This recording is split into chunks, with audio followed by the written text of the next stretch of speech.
Where is everyone? Hello. Okay. Really lost track of time. Usually I start early, but I started a bit late because I started binge watching The Young Ones season 2. And greetings everyone. Season 2 of The Young Ones. Full of some classics. Got most of the way through it. Surprising how many famous people are in it. Yeah, so it's just you and me, one person who just left. Okay, not that it's bothering me at all. Come back. Watch me. No. Yeah. So this is the Nothing Better to Do Club, as I'm beginning to term it. I'll get that sorted. Yes. Well, I'm going to quickly move some windows around. I can't remember how to do this. Yes, I can. It's all kind of working. I am going to put... Oh! Two viewers. I'm not going to say who I think it is, but I'm going to guess, because if I say and get it wrong, it'll be wrong. But what's on the cards for tonight? Well, I'll tell you what's on the cards for tonight. The remainders of my birthday rum from last year. This is not a paid advertisement or anything, but it's called Bamboo. It's not cheap. My friend bought it for me. I forgot who bought it for me. It came in the post. Oh, what a sound. Oh, and it's rum, but it's tastes of like caramel. So, we chuck in about an inch worth in the big glass. I think I've only got enough for like 2 tonight, but that should be enough. Keep me going. And then the special ingredient, Cherry Max. Again, not advertising, just saying. But if Bamboo Rum or Cherry or Pepsi want to sponsor me, feel free to get in touch, guys. Goodness knows I could do with some sponsorship. Where's the lid for this thing? Why is it over here? So, hello viewers. Oh, I've got to click on the live chat thing because I don't see see, it says top chat, and if I click on live chat, then I see the names. Hello, Andrew. Hello, Andrew. We have 2 Andrews. Okay. The Celtic Druid. Haven't seen you before on here, but nice to see you. Cheers, everyone. Happy New Year's. Oh, it's Cherry Max with caramel styly rum. Much more better. Okay, so I'm not going to ask you why you're watching me and not doing what everyone else is doing, like going out partying and all this kind of malarkey, because I'm not doing it either. Done very little with my day, except for binge watch The Young Ones, and as you can see, I've put the big telly upstairs now. So I don't know if it's going to stay there, because I do need the table space to work on stuff, and I got lots of builds coming up, and I'll show you what I mean in a bit. And also, if I've got the TV there, and all my DVDs, I got loads here, and I got, as you can see, I got a stack there. It means I sit here and watch telly a lot. Sorry, it's gassy. And I sit here and watch TV a lot, and I don't get work done on the computer. I mean, you know, yeah, staying in is cheaper and safer. You're completely right. And excuse you while I got a drink here. But yes, I was tempted to go out, in fact. But the problem is, if I went to, say, Fuel, Cardiff's premier rock club, there's only a £5 to get in. But even if I forget what time they close. I think it's something like 3, maybe even 4. But even if that was the case, I'd have to keep myself in drinks, stay sober enough to last till 4, and you don't get home because there's no trains or buses in the morning. So, you know, cans of John's. Oh, do you know what? I would love a couple of cans of John Smiths now, because I'm a bitter drinker. You are what you drink, and I'm a bitter man. And I I've got plenty of wine downstairs if I feel like moving on to the wine. But unfortunately, the last few times I've had wine, I've had a massive headache. And I don't think it's because of the wine. Well, it's because of the alcohol in the wine. But I think the headache is coming from. I mean, we'll find out later on once I've had another one of these. It's to do with my eyes. I got specs for close up and I got specs for long distance because I'm short sighted, but I'm getting old, so my distance is a bit rubbish. What Bargoid? Well, I'm just down the road from you.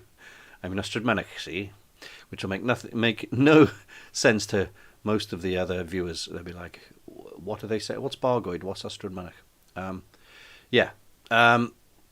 So yeah, I did after school. I did school was almost Bargoid. It was in Pengham, Lewis Boys. Anyway, so no, I didn't want to go Cardiff. I mean, it's a long trek there, long trek back, especially if you can't get home. And yeah, I mean, I've got glasses for close up now. These are like just cheap glasses. They're not prescription ones for close up, but I do need prescription ones for distance. And on top of that, I've got what's called pigment dispersion syndrome, which is to do with the colour in my eyes breaking off, flaking off and floating around inside my eyes and blocking up the drainage, which leads to glaucoma. So it's all good fun. I've got to get an eye test in the new year. And go back down to the Royal Gwent and get them checked out every year. Heal thee. Ugh. Was that the Welsh school? Was that the Welsh speaking school? Heal thee. I think Lewis Boys used to fight with heal thee quite a lot. I didn't because I'm a big wimp. So let's pull up, see if I can find some pictures here of what I'm kind of gonna be up to next year. Pictures, right? Okay. First picture, please. Where is it? Oh, well, there's this. I aren't even going to attempt. You can hardly attempt English by the looks of it, Andrew. Troth, that is. Alrighty, so let's put a picture up first. Here you go. Can you see that? Just checking. Hang on. Yes, that's very weird. Why is my screen not shared? Oh, I've got to do that. Monitor 1. Ah! Let me know if that works.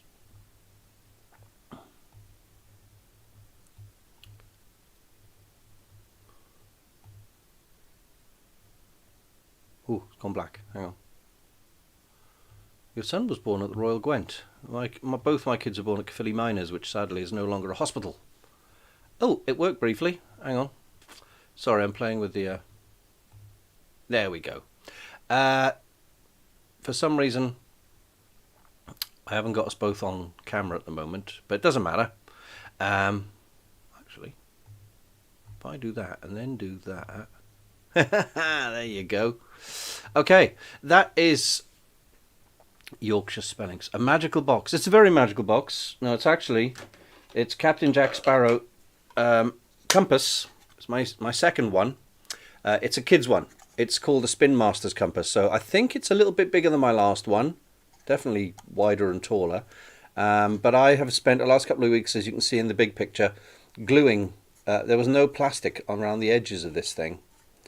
Well, I was born in London in 1969. Yeah, so you're older than me. So basically, I've stuck bits of plastic all the way around the edges here and all around the things to make it a bit more realistical. And I've also pulled it apart because this is the base, goes back on here. But what I've done, I've hacked away a load of stuff, and as you can see here, maybe I should make the picture just a bit bigger. There we go. I've chopped down some of these pegs, and I've put on, which is half of a no, not Jack Harkness. That blue thing is the bottom half of a Lego turntable. There's the top half on the other end of the cheapy little compass thing. So basically, those two go together like so. and then we have a bit of spinach going on. So once I fit that back in here, doesn't quite fit right now, I've got to take a bit off the edge of the compass. We'll have a spinning compass. It never used to spin, you see. Then I've got to put leather on there, leather on the inside of there, and paint that up a little bit more, put some stars on it, and then dirty the whole thing down, and even chop off some of this raised detail around here, because Jack Sparrow's is a little bit battered and stuff, but it should be quite nice by the time I finished. I was born in London, yeah. I was born in Cricklewood. I was born in the ambulance, the moving ambulance in North London, very close to Wembley, and lived there till I was 10. Parents split up, moved to Wales in March 1980. Been there 43 years. Been here 43 years, I should say. Try get London whenever I can, usually once a year, but last year I haven't been at all. I would like to go next year. I'd like to do a lot of things next year, but as Andy Troth would tell you, we've got a movie to make. The movie is called, if you've been living under a rock, Bloody Students, and it's a comedy horror, much in the mould of Shaun of the Dead, and it's going well. All of last year I wrote 5 drafts of a script, and we cast almost all the characters, all the actors, and it's basically students versus mummies in a museum overnight. So that should be fun. Let's see if I can pull up another picture. So apart from the Jack Sparrow thing, I've got to do some builds, haven't I? I've got some builds for people. I'm just going through my pictures folder here to see if there's anything I can quickly bring up. Oh, Bay City Rollers. Yeah, my brother was a massive Bay City Rollers fan. Wasn't fussed on them, to be honest. Although I once tried to get in contact with one of the guys from Bay City Rollers, a lead singer, because I wrote a sci-fi novel called Kangazang, and my publisher said, it sounds like Shangalang. Let's get them to, do a version of Shangalang and sing Kangazang instead. And, as a promotion thing, which was a crazy idea, but you never know. Okay, picture number 2. Should know who that is. A filmmaker to make my personal experiences in Bargain. A book is planned. Well, yeah, why not? I mean, books are definitely easier to do than films. I'll give you that. It's obviously a heck of a lot of writing to do, but yeah, I mean, if you get a good book, it's always a good basis for a film. I think it is hard to do a film straight up kind of thing. Oh, look. So this is yeah, I'm all about Star Wars and Doctor Who, although I say my appeal for Star Wars has gone down a little bit. Andor was great. I enjoyed Obi-Wan. Didn't mind Book of Boba Fett, and I liked The Mandalorian, but the last 3 movies were pretty bad. Yes, so this is a scan of an R2-D2 head that I've just had made, 3D printed. And there's a bit of proof. There's his eyeball. So that's his eye part. Well, not eyeball. The trick is, where is it? Here. Oh, where is it? There we are. Right, talk amongst yourselves. So that is a half of a Christmas bauble that you can get in the shop. So basically, you paint the inside of that black, and you pop that on there, and then you've got R2-D2's eye piece. I wish I'd met John Pertwee. That must have been an amazing, chance to meet him. I worked with Colin Baker. He recorded my book as an audio. I haven't met Matt Smith. I briefly met David Tennant when he was trying to keep his head down low on a busy bank holiday Monday in Cardiff Bay with his wife, or his girlfriend at the time, his fiancée, shall we say, Georgia. I haven't met any other Doctor Who's. I met Nicholas Courtney, who was the brig, and I met what was her name? Annika Wills, who was William Hartnell's Polly. Was it Polly? Yeah, Polly, because I think she was in the 10th Planet with So yeah, I've got the head all ready to be assembled and stuck together for R2. But when you speak to people about R2D2, all they want to do is say, "Oh well, I'm going to build mine completely in fiber, in aluminium, all the electronics, changing all the lights, 3 legs to 2 legs to drive around, all the buttons and doors and everything." I was like, I don't want that. I just want a big toy. I just want a big one on 2 legs that sits in the corner, possibly with a bit of storage space inside. I've always thought of putting in like one of those little mini fridges and keeping 6 cans in him, or a bottle of wine. But just put some lights in, maybe even just like, I've got a tiny little MP3 player here. I bought ages ago. It cost about £3 online. You can stick a SD card in there and just play a load of bleepy noises, I just want it like on display. So I've decided I'm going to build the entire rest of the body of R2 out of EVA foam. I've got a big EVA foam build to make, a Star Wars based build this year, before April's got to be finished. This is 10mm EVA foam, so it's quite dense. It's got a pattern on one side, it's smoothish on the other side. It glues quite well, it bends and forms quite well. I'm going to make the rest of the body out of for R2 out of that. So he'll weigh, apart from the head, he'll weigh practically nothing. Have I thought of building a full-size Dalek? It's funny you should say that. I sold one this year. I'd bought a fiberglass kit online on eBay for about £500 or something.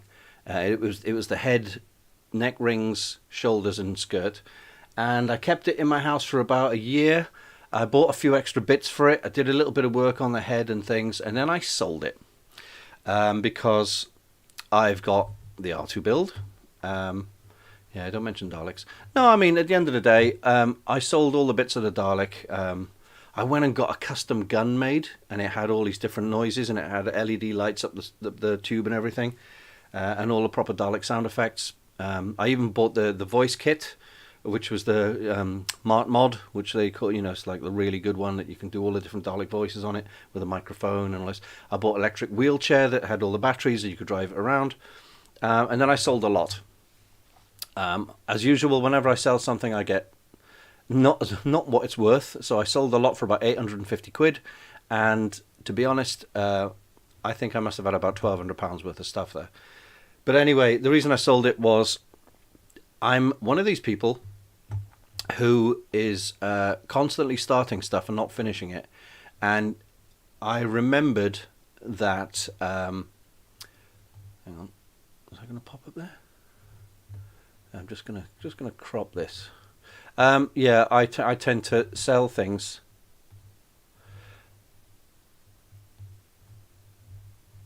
What's going on here? Just do save. Alrighty. Yeah, I just tend to take on too many projects. My entire house, this is my room that I work in all the time, and it's all full of half-finished stuff. Even downstairs, there's more half-finished stuff. And like I said earlier, R2 is one of the projects that's been coming and going. I'm doing him very slowly. There's no deadline. I just sold Marvin the Paranoid Android, which took me 4 years to build. Wore him twice, and just sold him. But I put the money into the film. Okay, Matt Smith's on the MOD base in Brecon in September. Oh, right, okay, cool. Wow, yeah, I went to Brecon last year or the year before, just for the, the beacons and the American Werewolf in London locations, which was very good. So I sold Marvin, put most of the money into the film. R2 is a lot cheaper and slower thing, but I'm just going to pop up this picture, which might explain why I sell stuff actually. Just saw this earlier on yes, Hitchhiker's Guide to the Galaxy, the BBC version, the big silver one. Let's just knock the webcam off a sec. So I saw this earlier on Instagram, and over the last couple of years, I've seen things like this, and I'm like, I probably have ADHD. It explains a heck of a lot of things about me that... Yep, I've got American Werewolf on DVD here. It's a great DVD, and even if it's not the Blu-ray, which I don't have yet, it's still you listen to the director's commentary with the two main actors. It's fantastic. But yeah, here we go. Wait, what was I saying? I do that a lot. Insane frustration when you have to wait for the elevator. Well, maybe I don't go mental. Sudden spurt of energy, yes, I get that. Forgetting the grocery list, amongst other things, yeah, I finished that. Having the urge to cut your hair, even though you know you will regret it. Don't really do that, but I'm rarely happy when I come back from the barbers. Ghosting all your friends by accident. Well, I don't ghost anyone by accident. I have cut a few people off who basically either actively annoying me or just not making my life fun. But I have unfollowed a lot of people on Instagram, which I've currently refollowed because I realized I was turning too many people off, as it were. Starting one project after the other, but never fully finishing one. There you go. 100% me. Suddenly forgetting certain words. I do that. I get right to the end of the sentence and I just forget the cranberry. That's an Iron Man 3 joke. Another late fee. I used to be bad with library books, but I'm not so bad now. Why did I just say that? I say that a lot. Having hundreds of tabs open in my brain. Yes, I do. And lots of tabs open on a computer. I'm pretty good with my tabs on a computer. I once worked with a guy who literally had about 200 tabs open over 2 monitors. And I'm like, dude, no wonder your PC's slowing down. He's like, yeah, but I've got to keep these open. I was like, it's called bookmarks. Use bookmarks, for goodness sake.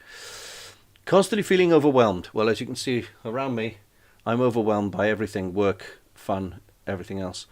Always touching everything you walk by. That is a good one because I've done this for years, walking through shops and stuff. And I'm just like, oh, look at that. Oh, feel this, feel that, feel that.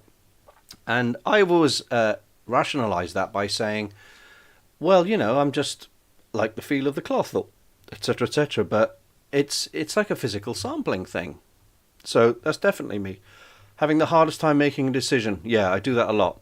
One of my friends said the best way to decide between two things is to toss a coin and then don't worry so much about the result, but think about how you felt when you saw that result. So say, for example, the choice was to have baked beans or chips.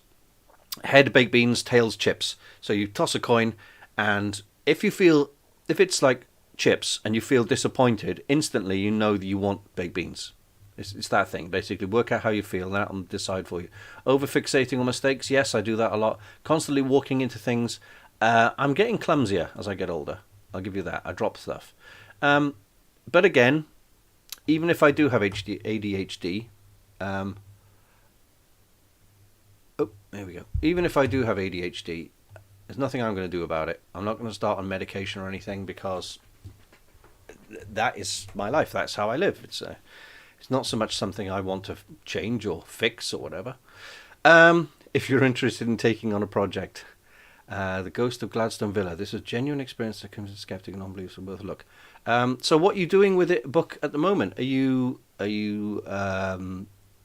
you sent it to a publisher or have you finished writing it? Is it in a format of a document or is it a website or what is it? Or let us know. You could always fling it by my publisher, Candy Jar, Cardiff. They're always interested in all sorts of stuff. Can't guarantee they'll publish it, but it's got to interest them, Yeah, two things. A lot of people come to me because I illustrate a lot of children's books and other books and stuff. A lot of people say to me, can I send my thing to your publisher? I'm like, yeah, they're happy, but I can't guarantee, A, they'll like it, or B, they'll think it's good enough to publish. It's not my deal, but they're happy to read stuff and give you feedback. It's not going to cost you. You need someone to write it. Okay, well, Candy Jar does have a lot of authors, but you're going to have to give them something to read in order for them to, sort of... How is it too expensive to publish? Oh, to self-publish, you mean? Yeah, you could be right. I mean, the way it goes, especially with my publisher, is if you send it to them and pay for it, they will print up. They will, do the usual thing, print it all up, lay it all out, get you illustrations, all these kinds of things, and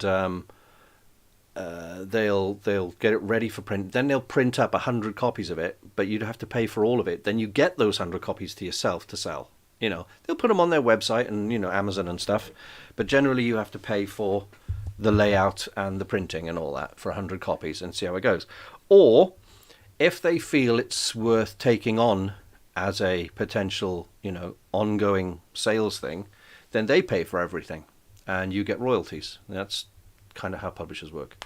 You've got a handwritten manuscript in a file. Okay, well, hopefully you've got handwriting that's nothing like mine. This is my handwriting. It's not great.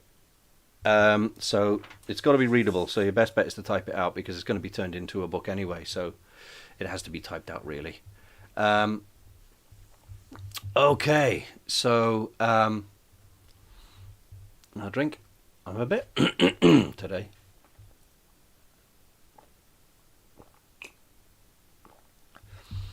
Yeah, I mean, you could always drop me an email when you're back in Wales, and have a chat to Sean or Will or Karen at Candy Jar, and see if it interests them. They'll do what I said. There's the two options. One is to publish it yourself, which they will do for you, but it will cost. It'll cost a couple of £100, maybe like £500, and then you get 100 copies sent to you. But everything else is done for you. Or if it seems to be something that they're interested in to the point where they want to take it on, then you'd get royalties. And they do all the printing and the sales and stuff. Have I ever been to Dorset? I want to say yes. I'm actually going to look Dorset up because I haven't been to Poole, but hang on. Dorset. Here is some information about Dorset. Dorset is a county in southwest England. Shut up. I told it to shut up and it worked. Oh my god. Okay. It's known for the Jurassic Coast. Here we go. Established in Dorset, please. Let's just look at the images because I've probably been to certain parts of Dorset. Here we go. Right, so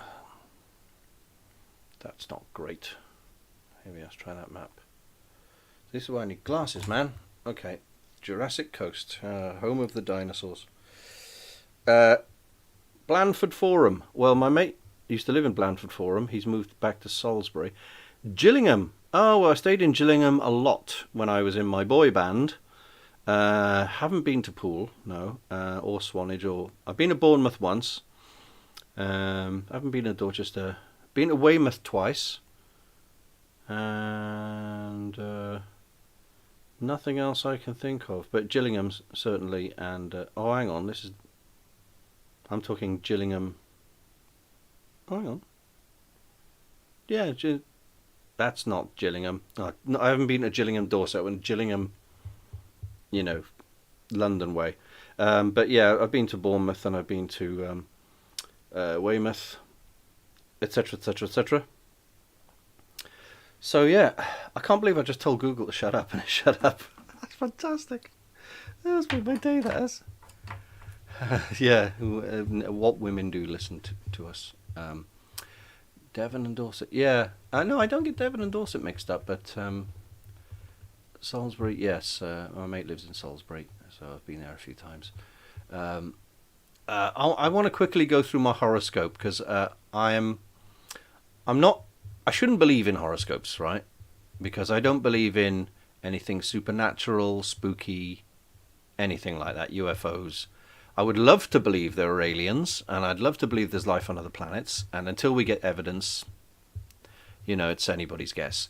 And I shouldn't believe in anything to do with the stars because it is literally nonsense.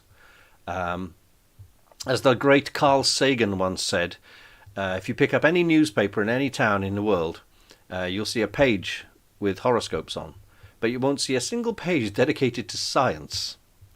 It's the fact that we like to put our lives in the control of people who say, oh, the arrangement of the sun and the stars and the planets on the day of your birth. It doesn't mean anything. It is nonsense. But as a kid, Simon, hi Simon, Happy New Year, mate. Red Dragon FM. Yeah, I did a couple of shows on Red Dragon FM. Cliff Richard. Hi kids, let's get a bus and go to Greece. So no, what was I saying? Yes, horoscopes. As a kid, constantly going through the paper every day, reading your daily horoscope, something I can't get away from. So it's a bit of fun, really. But I found this Instagram post that said, "This is your predictions for 2023." Now there's like 5 pages of it, but the one I want to go, I'm not going to go through them all. Hi Tracy, how you doing? My health horoscope. This was hilarious. I'm going to bang this on. You can read this, right? Oops. That's better. Health horoscope. This is pretty graphic, right? Your health horoscope for the year predicts that you will be prone to surgery, injury, and cuts. Oh, great. These injuries are more likely to occur on your head, face, or forehead. Fantastic. It is recommended that you use caution when walking on the road in order to avoid having your head slammed into something. Bloody hell. In order to avoid having your head slammed into something and getting yourself hurt. So they're telling me I'm going to get hit by a car. Great. I have read a couple of Richard Dawkins books, in fact. The not the Theory of Everything, that's the film. Is that he did like a children's guide to everything, or to life, or whatever. But I've read The Selfish Gene, and I've read The God Delusion. Right. Until the end of February. Hopefully in January, I'm going to try not to get hit by a car. Until the end of February, you should be cautious when riding a bike or driving a car as well. As the year progresses, you may experience a searing sensation in your chest, as well as a rise in your blood sugar levels. Great, I'm going to die. Those with diabetes don't have that, thank goodness. High cholesterol don't have that, thank goodness. Or high blood pressure. I think I do have high blood pressure. Must take special care of themselves this year, as must anybody with those conditions, not because of horoscopes. In terms of health, the months of June to October will be beneficial for you. Thank goodness for that, because I've got a film to make between June and October.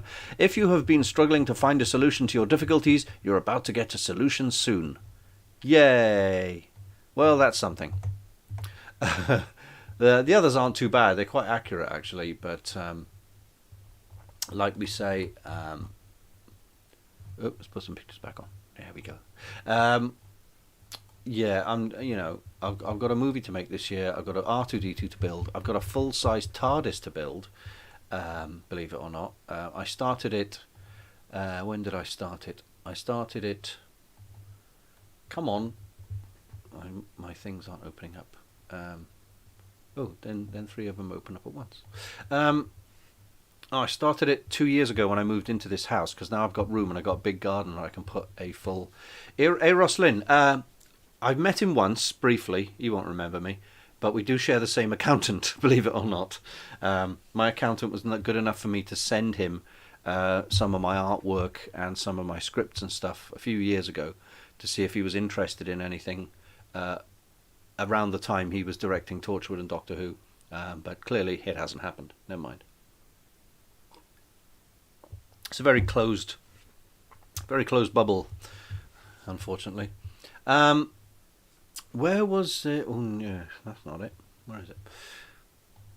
Maybe it's in my D drive. So I've really badly... I used to be really well... I used to be really organised quite well in my files and stuff, but over the years it's gone more and more down the pan. Let's try pictures again. Maybe it's there. Ready, steady. Where's all the folders gone? Come on, folders. I'll just do a quick search.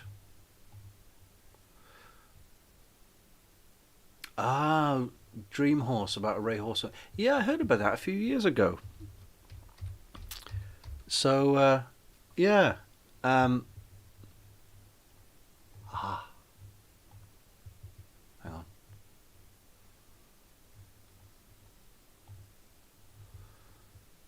Here we go.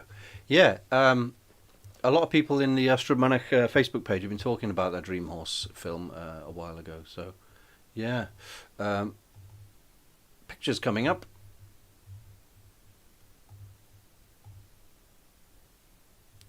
Well, I say that. There we go. Oh yeah, I did A-level art at Astromanor College in the 1990s as well. Hang on, who weren't in the same class with me? With John, Bald John. Looked a bit like Doug Swimmer. What's the swimmer? Duncan Goodhue. John, I can't remember his surname. Jono, we used to call him. Yeah, so this is a real police box, currently at the Critch Tramway Museum up north. I went past it once in a car and I wasn't allowed to get out and stop it, but I'm going to build my TARDIS to look very much like this. Very dark blue, white window frames. I think I'm going to have a black sign here, and it's going to be very dark, and it's going to be in my back garden. And I've got a lot of it I've got all the material, all the wood downstairs, and I've got bits of it cut out and bits of it made and stuff. So it's just going to have to get jammed together. Any more TARDIS pictures? Here we go. Here we go. A real police box. The original Peter Brachacki box, and basically the William Hartnell. Then the Newbury one from the 70s and 80s. Then the Tom Yardley Jones prop, which was much later on. The Richard Hudderlin prop, which was the Paul McGann film, which admittedly, although it was a one-off, that was my favourite looking police box. And then the Colin Richmond prop. I'm not sure why it's Colin Richmond. I would have called this the I can't remember the production designer. What was his name? Yes, John, the right one. Evening Classes. Yes, exactly. 92? Yeah, I don't know, 92.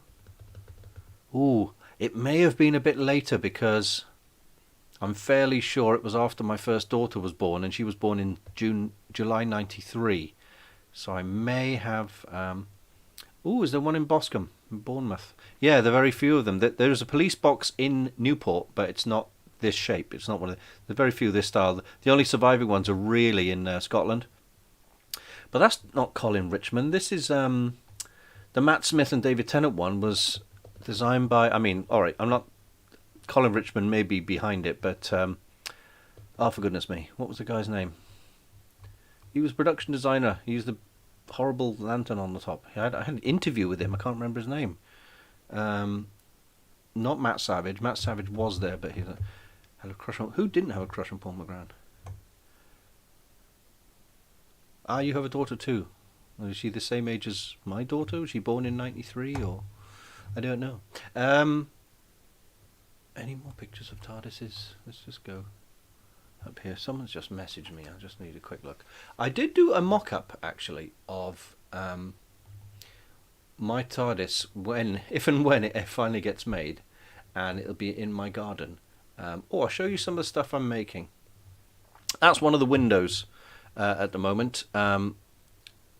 This bubble glass, this is a test in plastic. My friend of mine actually has a vac former, and he made fake bubble glass to go on the bottom windows. There's just little sheets that have been vac formed like this. That's obviously done in blue. And we just cut it out and stick it in. And, right, my daughter's a bit older. She's born in 93. And I'm putting blue in the middle of the bottom frame because that's how I like the police box windows. Some more drawings. This is a flux capacitor that I made for my mate, who clearly is into Back to the Future, but it works with all the lights and stuff. Don't know what that's doing in my TARDIS folder. TARDIS light, signs, Paul McGann styly one. That's a CGI TARDIS, but that's kind of what mine's going to look like, I think. There's Paul. So I did some more drawings, and we'll get to them in a sec. So that's the top of the roof. That's my measurements. That's the base, which I've pretty much finished. And I had to draw up my own sizes based on... I basically changed the sizes and dimensions a little bit, just based on 8-foot sheets. Tracy, my daughters were born in 94 and 96, well mine were born in 93 and 2001. That's the top sign. Oh, is it? This is a CGI model that I've changed to look a bit more like mine. So as you can see, I've got the blue inside the lights here, inside the windows, bubble lenses down here, and the sign that I do have downstairs. So I kind of want it to look like that, you know, dark blue. There's my sign, which I've had done. That's the roof. That's the doors, the front doors with the hinge. But you're only 35. Goodness me, I wish I was 35. I'm 53. Just turn the numbers around. That's the top sign, obviously, dimensions. That's kind of what I'm going for. So I've marked out all the sheets. Only one of them has a split down the middle because that's going to be the hinged door. That's the windows I've got made at the moment. Is that it? I think that's it. Okay. Where's my mock-up of the outdoor TARDIS? That would be nice. I did find this the other day, which I thought was cool. Someone has made little custom figures of all the Hitchhikers figures. I forget what they made them out of. Obviously a lot of clay, but some of this is 3D printed. The heads and stuff come from other things. But I'd love those. They're amazing. Anyway, close that now. And that. And that. And that. Okay, so do I still have... Look how much room is in a police box. I'm not kidding.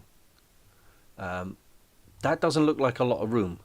But it's 55 inches square in there. There's room in there for my kitchen table and 2 chairs. So my plan is to have it like all like that and have some shelves, have a kettle in there, have maybe a little electric heater, and, you know, obviously in the summer I can go in there, put my laptop on, do some writing, you know, locked away from the rest of the world. That would be just so much fun. Sometimes the Critch TARDIS up north is painted in a light blue. I don't like that. I prefer a dark blue. It's been That's what it looked like when I went past it. Very, very dark blue there. There's a little alarm bell there. I was quite gutted to see these photos because it's like, it's not bigger on the inside. You know what I mean? It's like, oh well. But this is the closest one in the UK to the actual Doctor Who style TARDIS because it's been moved from wherever, probably London. So I need to pop up there at some point, get up north. Oh, there goes all the different TARDISes.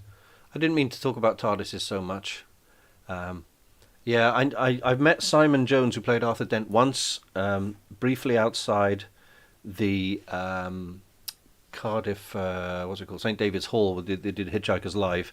I got his autograph. It was a choice between him and Zaphod, Mark Wing Davey, their autographs, and I had a piece of paper literally about the size of a bus ticket that somebody lent me and a pen. So I was like, which one? So in the end, I went for Simon. Mainly because he's older and he may not be with us, you know, because he is getting on. But I've lost the piece of paper. The piece of paper is literally tiny. Hang on. I should have scanned it or something. I tell you what, I kid you not. I had a piece of paper which was probably about...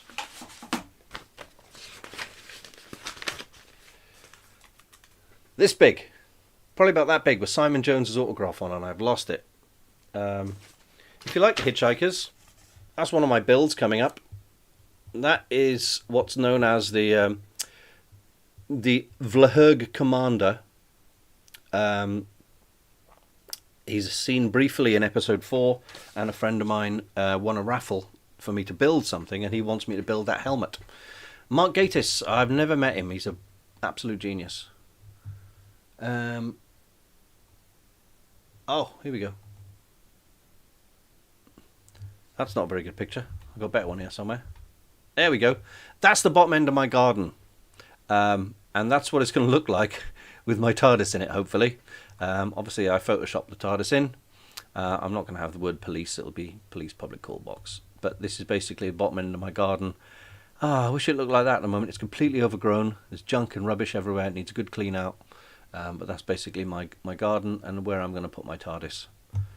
So that's a great looking picture. See, Hartnell and McGowan's a different. Some of my I was mapping out the sizes on wallpaper, so that helps. Another view of the. Yeah, I'm definitely going to put a desk in there. I think.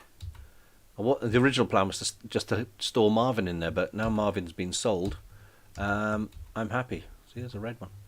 Scottish, up in Scotland, obviously. Right, what else were we going to talk about? Loads of blooming... final TARDIS picture. That's a close up of the inside of the Critch one, I think, and it's got a little sink in there for, you know, maybe you can have a cup of tea and a little electric meter down the bottom there, and have a sit down. This is a great picture too. A nice cutaway of what was inside, and this was a great picture too. We see you. Oh, blimey! I've done it. Thanks, Andy. I forgot. Right, I'll just go back. So that's me outside Earl's Court. That's actually a wooden TARDIS. TARDISes. Police boxes were very rarely made of wood. They were in the beginnings, in the 30s, but they quickly moved to cement, concrete. I was showing you that one. Hang on. A nice cutaway there with the Victorian guy there with the old-fashioned phone and a table and thingy. Then we were cutting away to this picture, which was the inside of one of the police boxes, and you can see how much it's quite roomy in there. This one was fitted with a sink. The main idea for a police box was two things. Well, Nicola could put all the knitting stuff in the TARDIS. Have you thought of that? Turn it into a big kind of wardrobe. You'd still have your TARDIS. But the two reasons for a police box, one is for obviously police officers on the beat to have somewhere to ring and to use the phone, and for public to use the phone to ring the police. Also police officers, if it got cold or wet, they could hang out in there, have their tea, dry out and stuff. But also, because they were made of concrete, they could actually lock guys in there and wait for a car to come pick them up. So if you were a rozzer, you're up to no good, and you get caught, you get locked in a police box, and there's no way you're getting out of there. Did you? I forget now. Did I show you this one? This is the bottom of my garden, where my police box will go. That's what it will look like if I ever get it done. This is a cool pic. You can see concrete police box, iron frames in the middle, but everything else concrete. And the problem with these, over many years, they started getting smashed to bits. This one was rescued by the look of it, but they started getting cement rot, and they started falling apart. And it's very hard to cure cement rot. Here's the same one, but you can see that the one door was made of wood. That was teak, because you can't have a concrete door that weigh a ton. You can see a teak door there, and everything else in concrete. So a bit of TARDIS history there. Let's close all these down. I've got too many windows open now. Alrighty. So, anything else? No, that's all the TARDIS-y stuff. Now, what else was I looking for?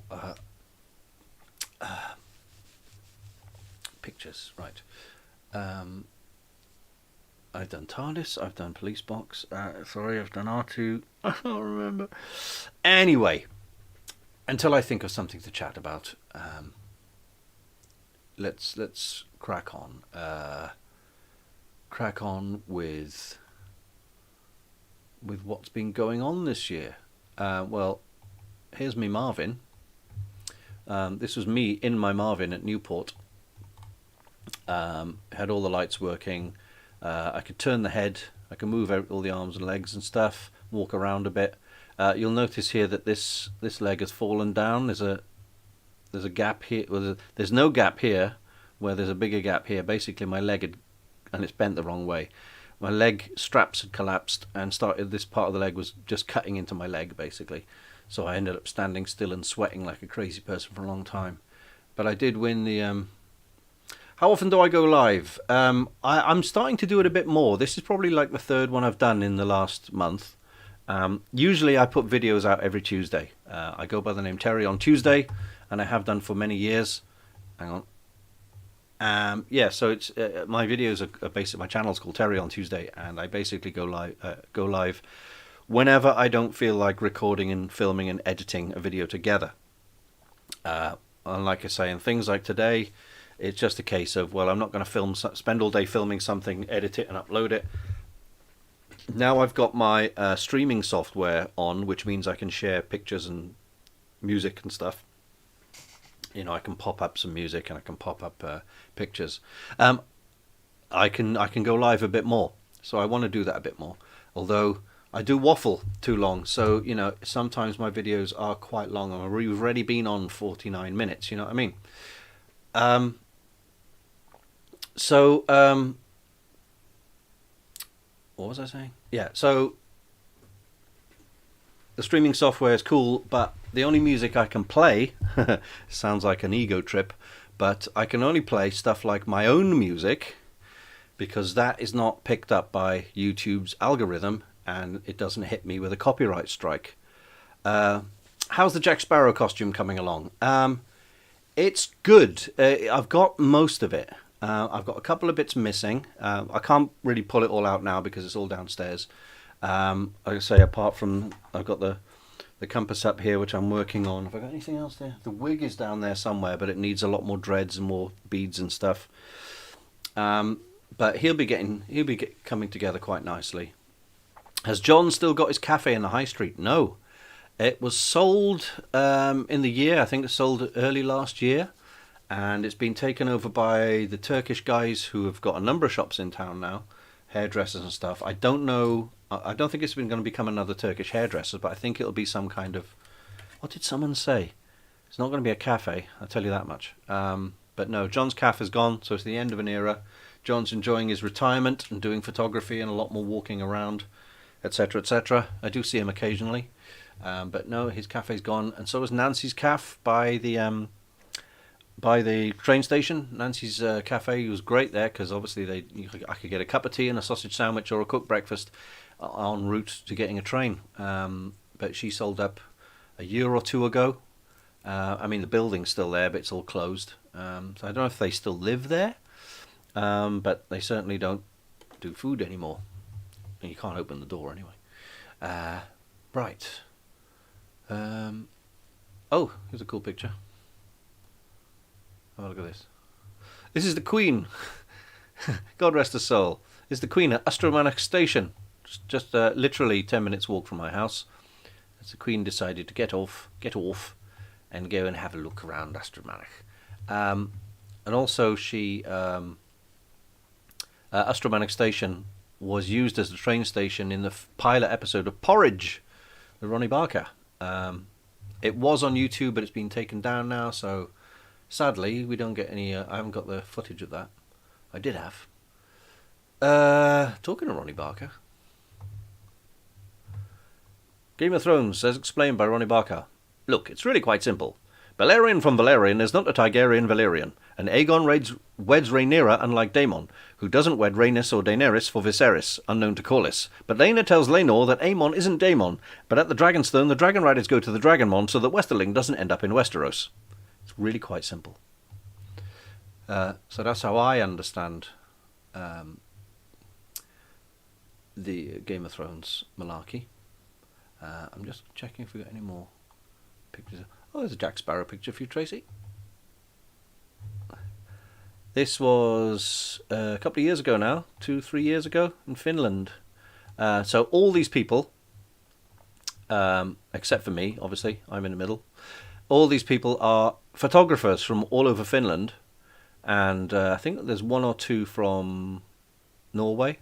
But basically, this was a country retreat, and this chap in the middle here, his name is Antti Karpinen. He's not my auntie, but the Queen was in Ustrad. That was a good few years ago, but it wasn't that long ago because there was a digital display above her head, so it must have been about 10 years ago or something. This is Antti Karpinen. He's he's actually Europe's top photographer. He's won the awards. This is Laura, who's a model and a singer, and she's fantastic. And everyone else are photographers. So they did a pirate workshop with myself and Laura.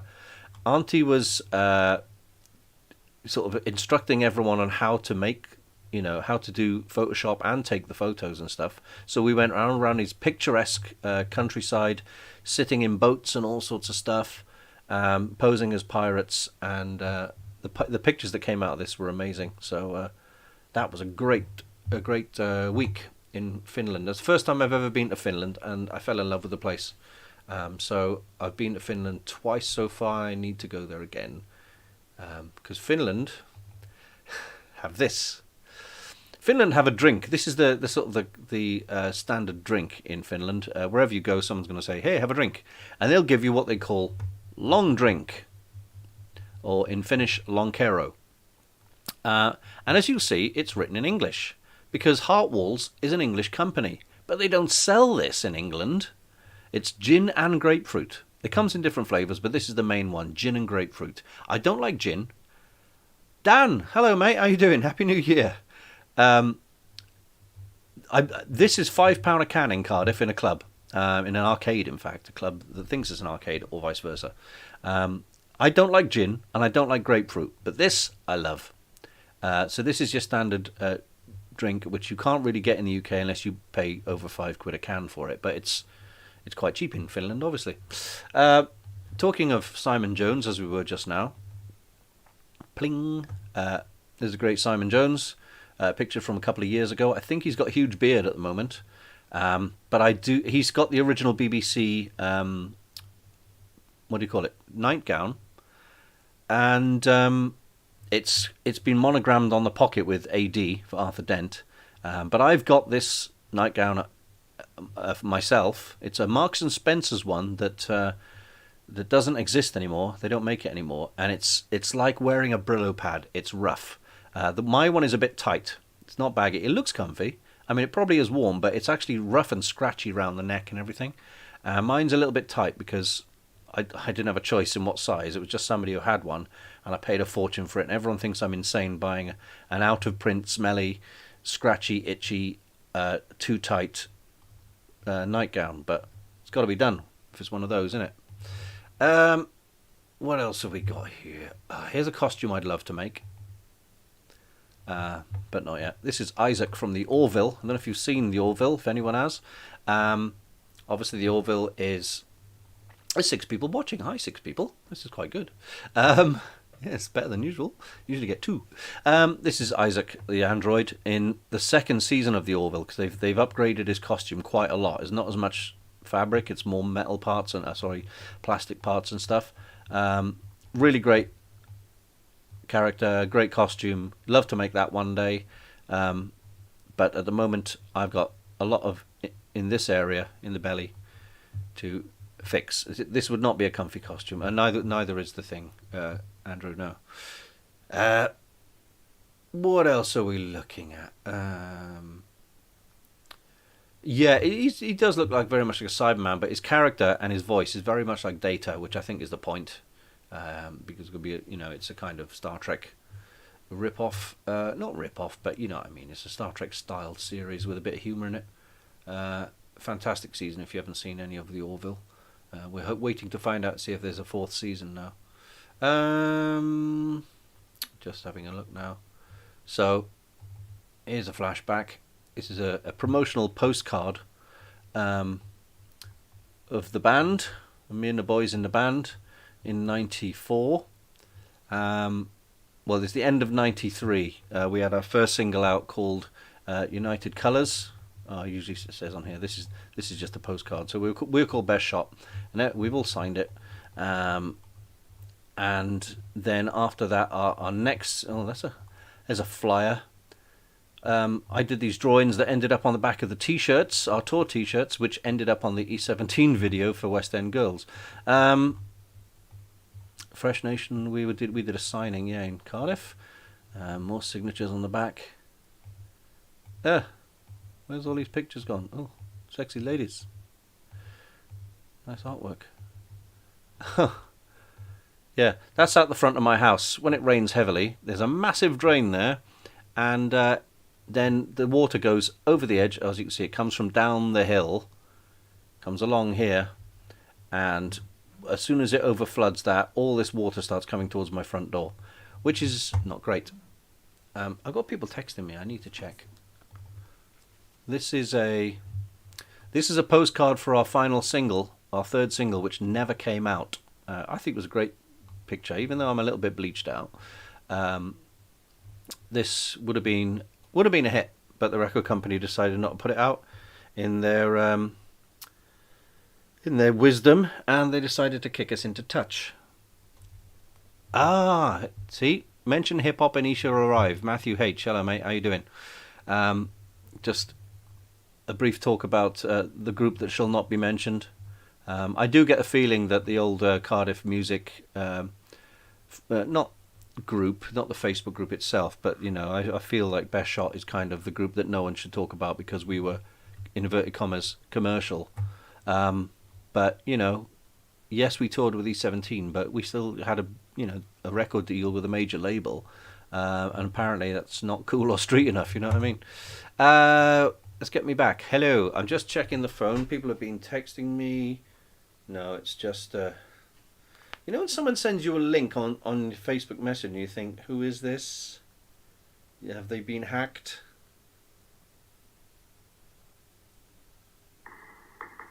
Oh, it's a Happy New Year kind of graphic. Awesome. I think they just sent it to everyone. Have I heard of a bargain band, 4th Street Traffic? Yes. I've seen them a couple of times in various events, especially in places like Glaston Selfie and the Big Cheese and places like that. Who was one of the singers of 4th Street Traffic? I'm thinking of... I worked with his dad, Mills, Ron Mills. I'm sure his son is a member of 4th Street Traffic. I could be wrong. Hey, it's 11 o'clock. We've managed an hour so far, so not far long. There's nothing exciting happening with me, by the way. I'm just here drinking rum, and that's all we're kind of really going to do. I could put up some saucy ladies again. This is a large drawing I did and coloured in I did it by hand, but coloured it in Photoshop. Called The Bride. I did a number of saucy horror style pics. So this was The Bride. The next one was The Vamp. So obviously saucy vamp in rubber dress. I sold prints of these. I think I still have prints of them. I've got the original artwork somewhere. It's not coloured. It's just pen, just in black pen. But yes, then there was Jessica Ennis. This was a double-page spread in Athletics Weekly, which was a magazine. I think it's still going, but they contacted me and said, "Can you do a drawing of her like Supergirl, only not copyright infringy with the logo?" So yeah, I did that. Go on, go away.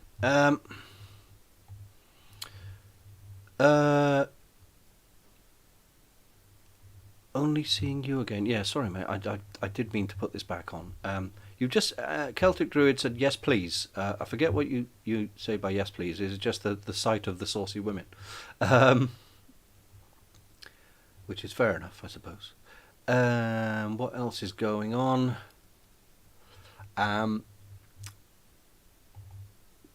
In case you don't know, can I switch both of these on at the same time? I think I can. No, hang on. Ah, I see. Okay. This is the Blue Plaque. I forget the name of the street. It's on Google. Where Boris Karloff was born. It's above a laundrette, I think.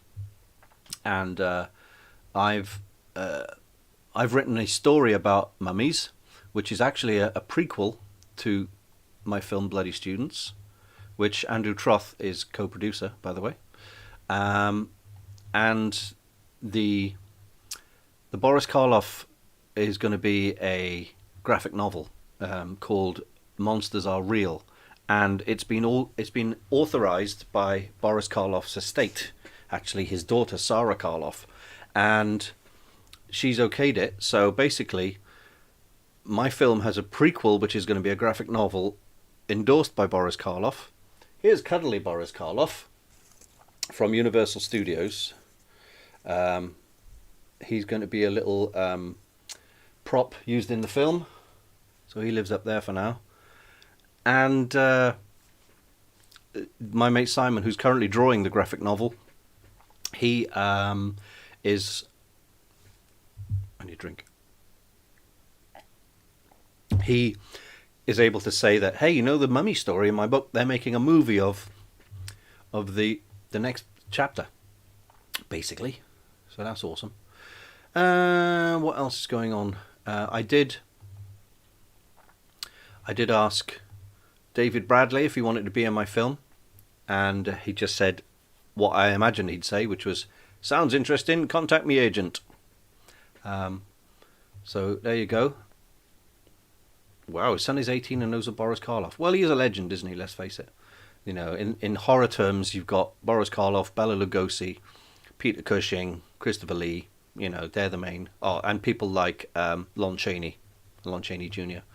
You know, from the black and white movies. They're the main guys. So that's a 3D print.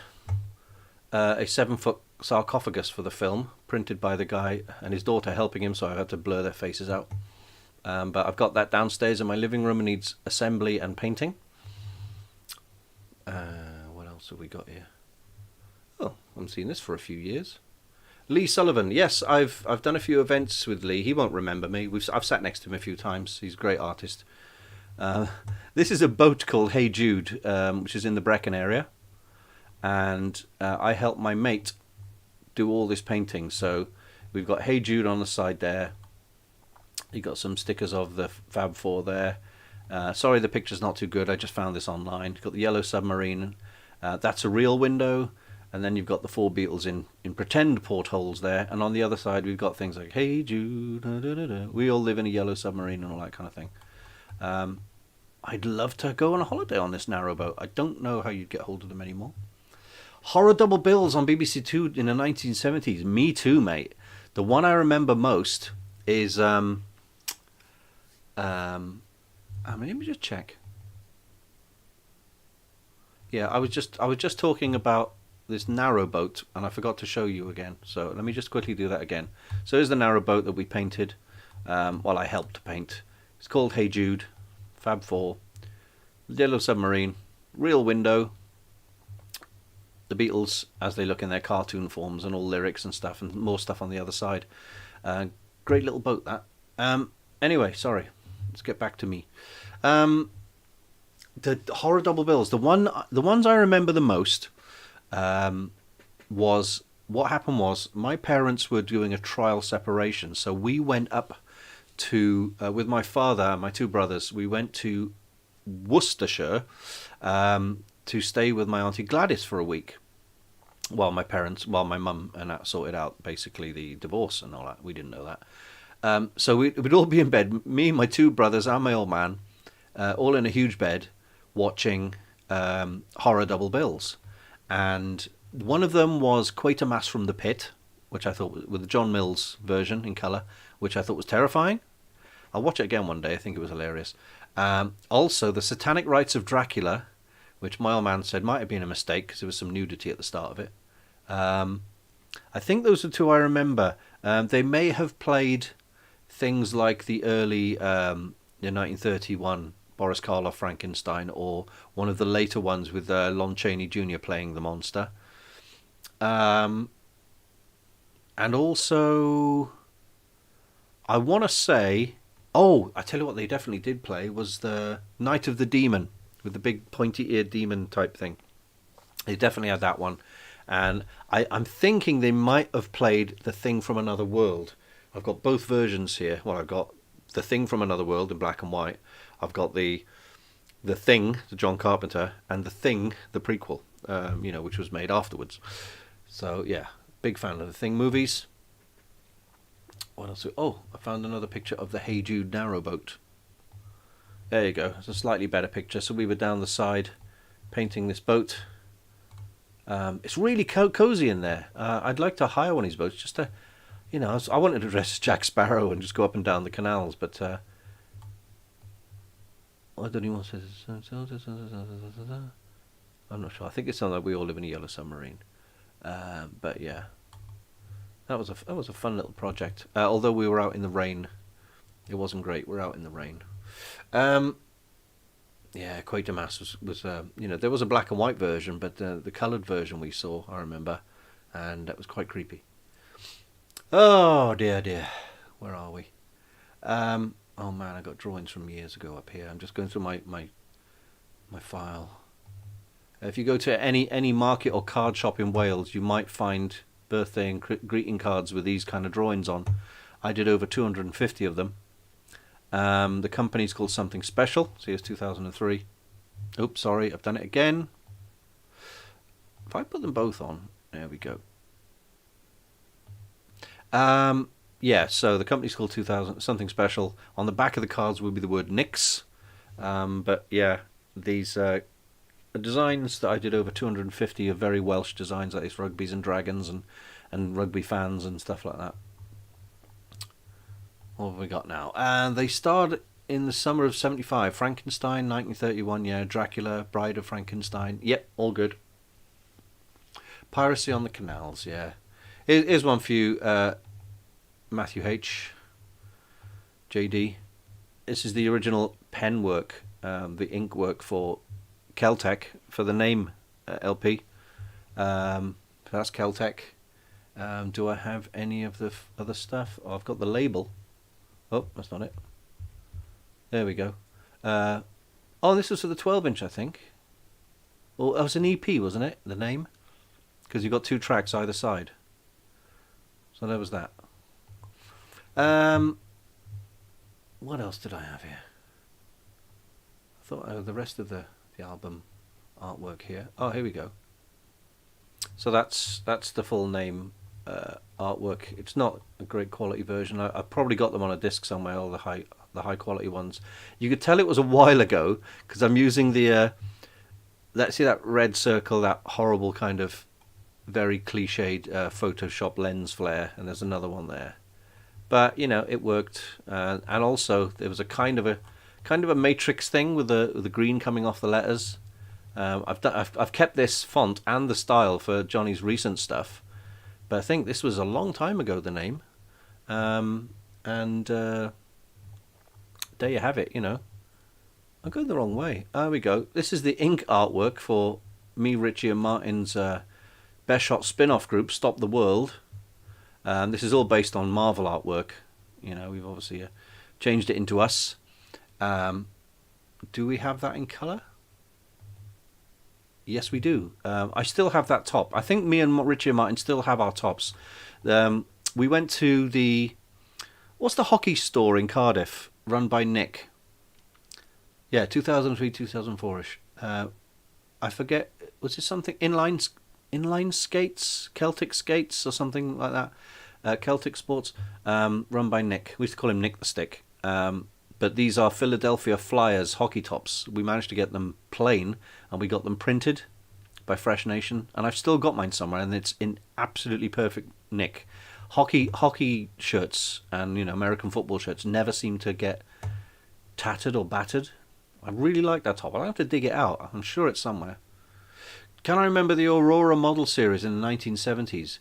I can't remember them, but I know what they look like because my mate Andy, who made all the models for my movie and everything, he has got a house full of classic model kits, including Dracula, Frankenstein, Wolfman, Peter Cushing, Creature from the Black Lagoon, War of the Worlds stuff, all the Aurora kits.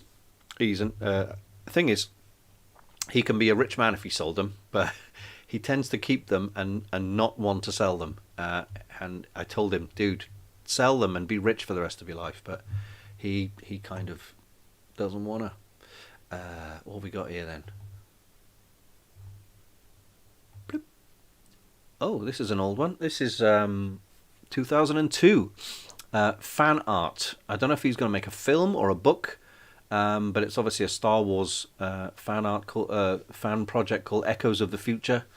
So he wanted me to design a character of Yoda's species. So he's called Thanos or Thanos, a Wookiee Jedi, a smuggler, a Master Jedi, another kind of pilot, and an Imperial, and a Jedi and a Padawan. That was all 2002. So yeah, we were in Phantom Menace territory then. Yeah, I'm just going through loads of weird stuff at the moment. I'm just going through my. Oh, here we go.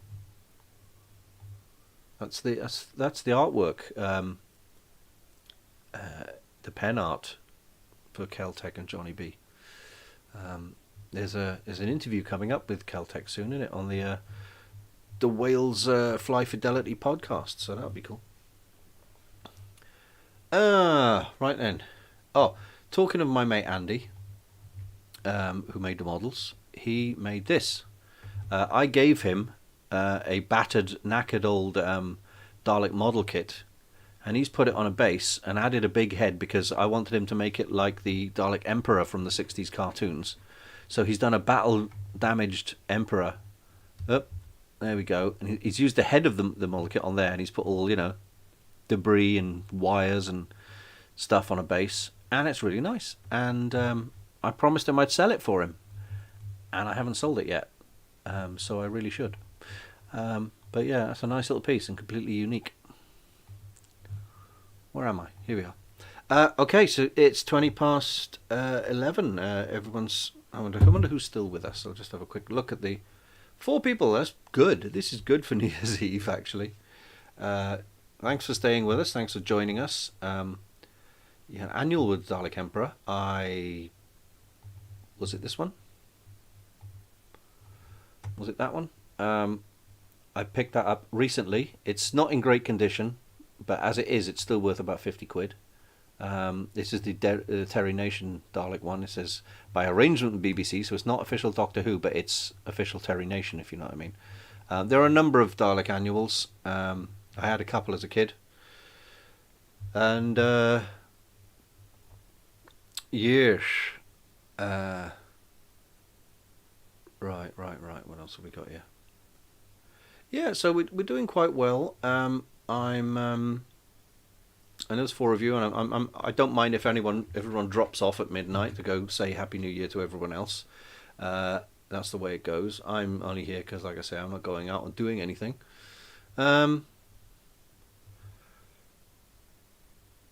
While there's only 4 of you, and there may be people here who have not seen any of it, does anyone fancy watching a few scenes from my feature film? Actually, guys, I'm going to say no. I shouldn't have offered that, because what happens is if I play any of my feature film on here, I can't leave the clip up on YouTube tomorrow. It's got to go offline. I can play a bit of it live, but I have to delete this video tomorrow because I'm not allowed to keep stuff online from the film because it's not out. It's not even gone to the distributors. It's not into their system yet, and we're not allowed to sort of spread it around. So it's kind of, there's pros and cons, to be honest. I wish I had a Lewis Marks Dalek. I had a talking Dalek. I had the red one, and a few years later I had the silver one, which didn't work. But I had the red and black one, which was nice. What else have we got here? Made a Wampa hand a couple of years ago as a commission from The Empire Strikes Back. So a guy wanted a Wampa's hand. That's how big it was. And do I have any final pictures of it? That's obviously without fur. It had white fur all over it. It's in a different folder that I can't find, sorry. What an idiot. Yeah, that's the thing. I mean, Offworld will be visible. There's the poster for it. Offworld will be viewable at some point for us, and we'll get to see it. That's a model spaceship that Andy made. That's actually a real model spaceship, about 2 feet long, that we've comped into the shot and into the film. And this is the poster. Yeah. So it's one of them things. I mean, I can sneak you looks at it, but I can't leave it online onto YouTube. Otherwise, we get in trouble for basically damaging our exclusivity agreement with the distributors, unfortunately. Okay, what else have we got here?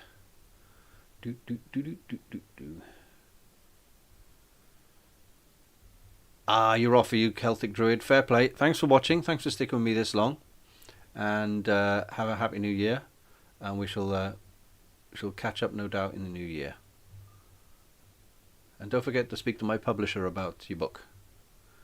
And remember, don't panic.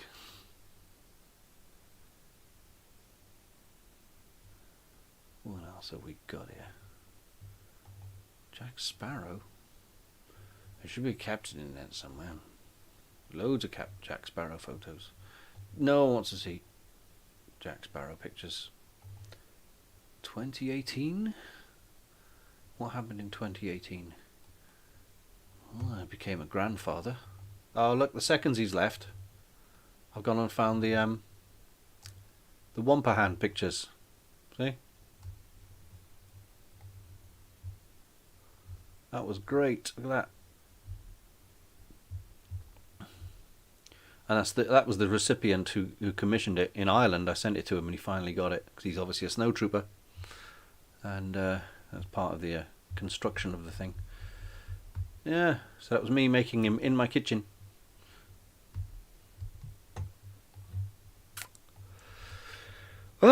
So 40 minutes, man. 40 minutes, and we're there. 40 minutes, and we're into New Year.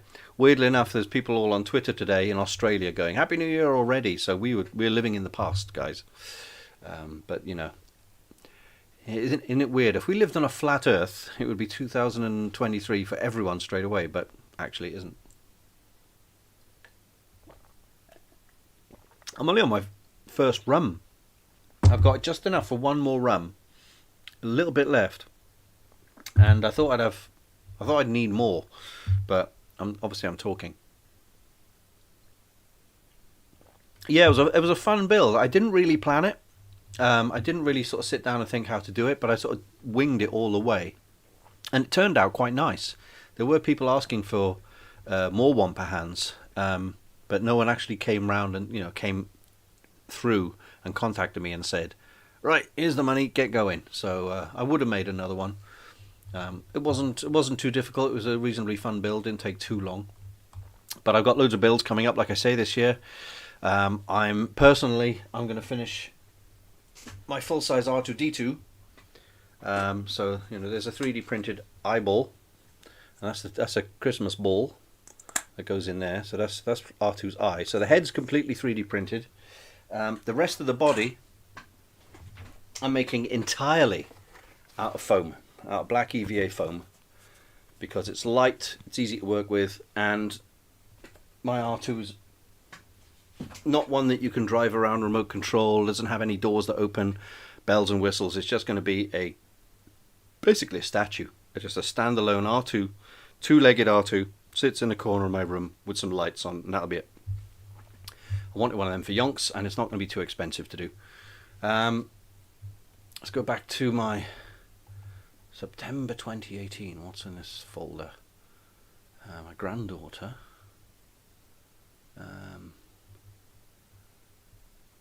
What else? Tattoo. So I had my tattoo. Oops. I had my Cyber Leader tattoo done. That was very fresh and very painful. Very swollen up there. But that was based on a guy's fan art from DeviantArt. I contacted him and said, do you mind if I have a tattoo of it? He's like, go ahead. So that was a nice tattoo. I still got it. Really, really painful. I'm a big wuss when it comes to tattoos nowadays. Someone's just messaged me. It's just Instagram reminding me of stuff. Ooh, do I have a message? No, it's okay. Waiting for 2021, like. Yeah. I think you mean waiting for 2023, like. Just to see what comes through. Sculpt a Kenny Baker bust to go inside your R2. Yeah, imagine that. You lift the lid up and you've got Kenny's head. That's a really funny idea. I'm fairly sure there's enough people out there who can use ZBrush to sculpt a Kenny Baker head and shoulders. That'd be funny, man. And then just lift up his head, like the top of his skull, and have another R2 in there. It's all getting a bit Inception-y. It's great. Oh dear, everything's getting funny because obviously I'm drinking. What have we got here? So, right, nothing in there. 2018. What have we got? March 2018. What's in March 2018? Lots of Jack Sparrow pics. I was talking earlier about the Finland photo workshop I did out in Finland a couple of years ago, and that was one of the pictures that came from. So they completely, green screened me onto a map background, but the lighting was really nice, and I quite like that as a pick. I'll lose some bloody weight. What else we got? Oh, it's interesting. What? Oh, there's a snow when I lived in my flat. Snow out the front. There's me and Sanjay. You remind me. There's Sanj there, and there's me, obviously. Both trying not to show off our shiny back of our heads. What have we got here? It's me and Sanj in the corner again. Losing our religion. And there's Wellesley, my mate Wellesley, and there's Richie and his missus there. I remember that night, and I'm just checking who else is here. I thought there were some other people I knew here, but clearly not. Me talking to Richie. Oh, there's Saul Boogie. DJ Saul Boogie there. Mia Wellesley, and these two girls are local. Kath's actually from Astromonic. The lads with Sanjay. Me and Sanjay still posing all these years later. Oh wow, that doesn't exist anymore. That's more like it. Yeah, this is a picture I found of someone wearing a Vok robot costume and one of the helmets that I made. So I don't know who's in this suit, and I don't know who made the suit, but that's definitely one of my helmets. So fair play, they finished it and did a decent job of it. I'd probably walk around in that in a convention. I've got the helmet downstairs, so what the heck. Right, 23:28. 3 people still watching. Who's going to be here at midnight, I wonder. Right, there's not a lot here left, actually, in this picture. Yeah, so what? Whoever's watching, I'm assuming it's Andrew Troth and Matthew H, and 2 others I don't even know of. Maybe they're maybe you're completely new to this channel, in which case, greetings and Happy New Year. It may well be that you're my anonymous stalker and troll who's been dedicatingly spending your time hanging on to my every word for the last 9 years, in which case I take my hat off you for slightly insane dedication, bordering on criminal now, but hey, we all have problems, and you have obviously a very big one. But let's not give the troll any more airtime. What are you guys got planned for the new year? I'm not talking resolutions. I gave up on the whole, the next year I'm going to do... Because you think about it, I'm 53. If I'd kept every resolution I'd made, I'd be like a perfect human being by now. I just want to focus on working harder, but smarter. You know, doing the stuff that I need to do a lot quicker, less procrastination. I will have to go offline from Facebook when I need to get the work done, because I'm very slow. So I need to just get going with the work, get the work done, and then enjoy the fun and play harder. Basically, enjoy my spare time, I think. I may actually go for this. I may actually find a way of getting checked to see how far on the ADHD I am. I don't know if that's is that a spectrum thing? See, I don't even know how the terminology works. ADHD. I'm told that ADD isn't used anymore. They just call it all ADHD. Although H stands for hyperactivity. There are people with ADHD who aren't hyperactive, so they call it what's the word? Begins with an I. Non-intensive or something like that. It means they don't have the hyperactivity part. I don't think I'm hyperactive at all because I sleep a lot, but I think I'm fairly sure that I've got some kind of ADHD. I definitely have the anxiety and depression, although you know I'm winning the battle against those, and I have done over the years, and I need to focus on the stuff that I can do and stop procrastinating and get it done. But the thing is, knowing that I think I'm probably ADHD is is an interesting thing because it doesn't give me an excuse. It just explains to me why some of these things I thought, oh, I'm a bit crap at this and I'm a bit crap at that and I can't focus. It's because of ADHD. But still, I'm not going to wear it like a badge of honor. More records, dioramas. Oh, you do dioramas, man. I gotta see. I want to do a diorama. I've got the photos somewhere as well. I'm gonna quick look through my pictures, but I've got a photo that I've got two photos. I think they're black and white though, of a diorama. I'd like to. I've never really done a diorama. I tell you what, I started was the Lars Homestead.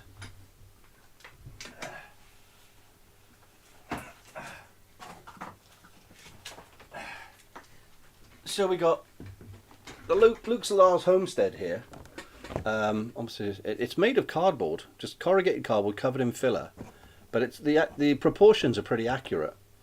And I was gonna dig down and put steps and stuff there. I got to finish smoothing all this off. It's a hell of a mess at the moment. And this has been going. I've had this for almost 10 years now. I need to finish it because it's in good nick. Just needs fixing, you know. Now I'm about more finding decent employment, probably hybrid, or do something else where I'm self-employed. Yeah. Why not?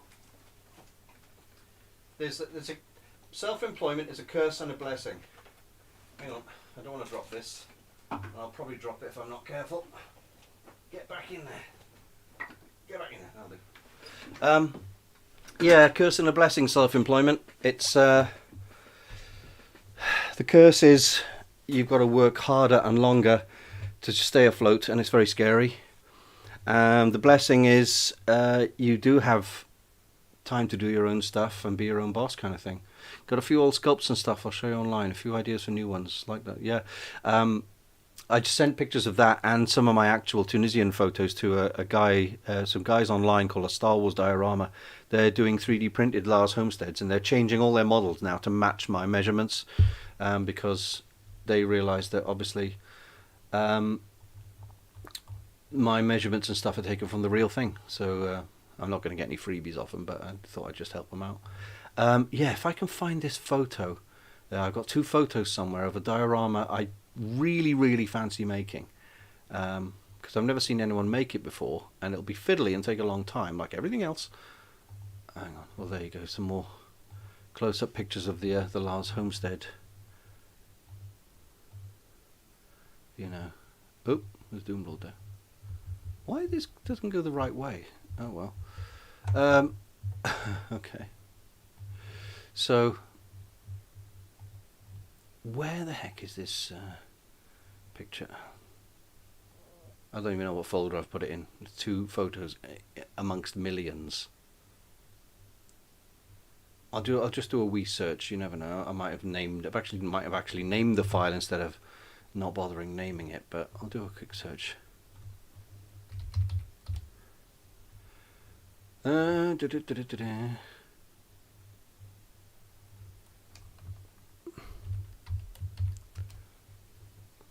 See if any pictures pop up.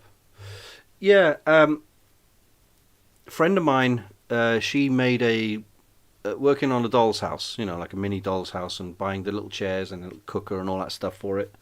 And she did a nice job of it. She gave me the fireplace and asked me to paint that up and paint it some flames inside it, make it look a bit more like less than a toy. You know, it's that kind of stuff. I'm just wondering if these pictures come up. I'll tell you what I'll do in the meantime. I'm going to open up a browser and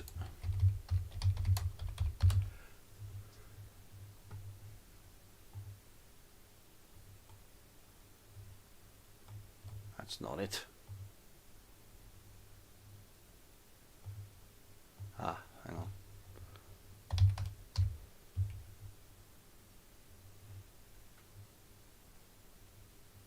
Oh, I'm close. I'm close.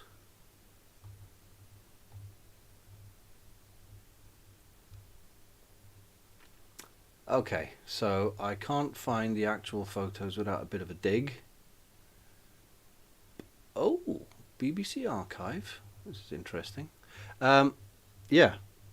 So I say, bear with me. I'll hopefully come to it. Oh, we were talking about Quatermass in the pit before, weren't we? And then the Faulty Towers.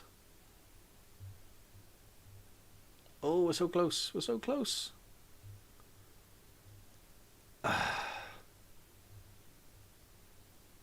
Oh, that's interesting. Right. Okay, well, here's one of the photos.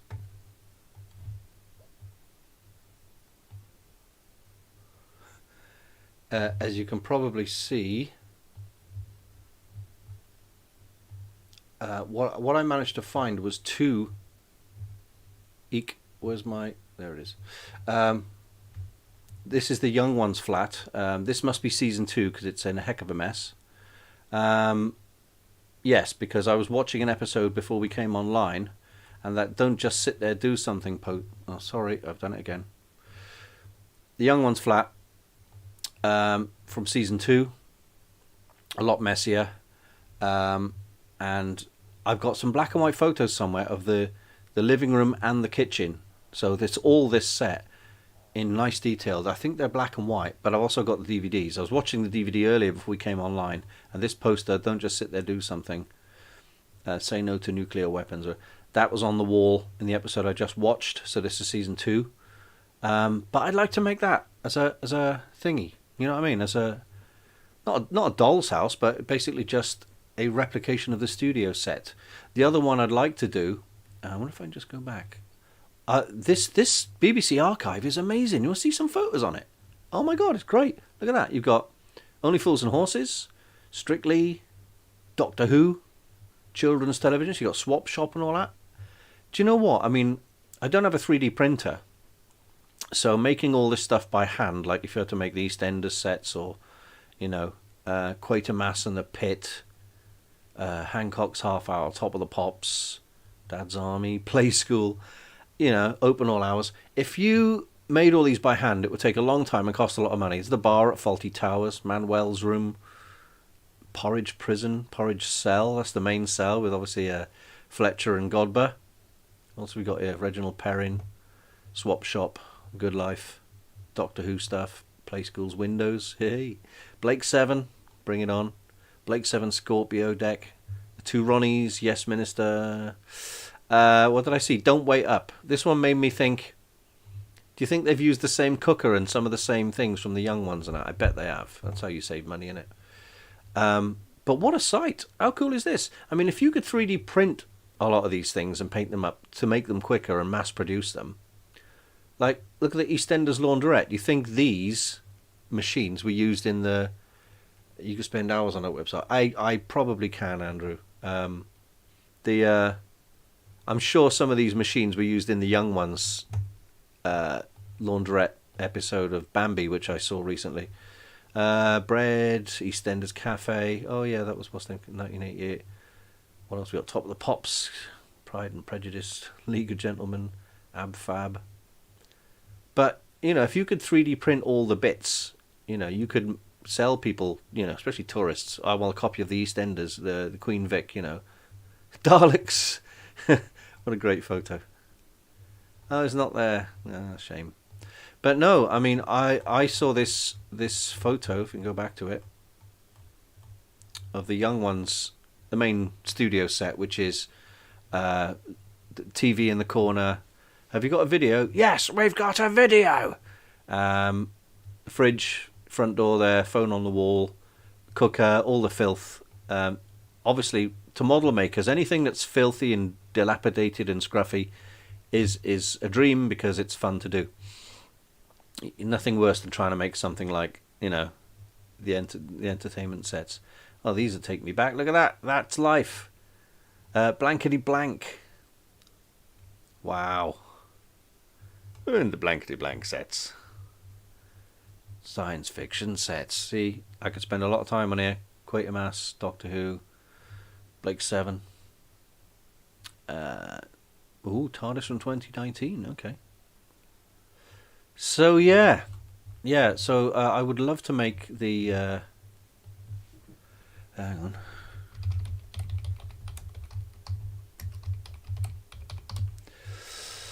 Young Ones studio set. Oh, coming to Blu-ray, is it? October 2022. Fully restored in high definition. Oh, that'll be fun, because the DVDs I've got of the Young Ones are very, very, well, like this, knackered. So I'd like to see the real thing. Any more of the Young Ones? Oh, that's a good picture. Why does everything go to bloody Pinterest? I hate Pinterest. Let's open the image in the new tab. Well, that's slightly better. But there you go. It's the whole set there. Almost. Skeleton hanging on the wall. That'd be quite nice to build that. But again, do I need another? Do I need another thing to do? Next time I'm in Bristol, I'm going up to the house. That's Codrington Road in Bristol. So I will pop up there to get some photos. That'd be fun. Anyway, I don't need any more projects, but the top of my Mount Everest is bloody students. Sorry, let's put the webcam back on. Yeah, the top of the tower, the top of the pyramid of projects is bloody students. That is what. It's in motion. It's like a rock rolling down a hill. I can't stop it now. It's going to get made.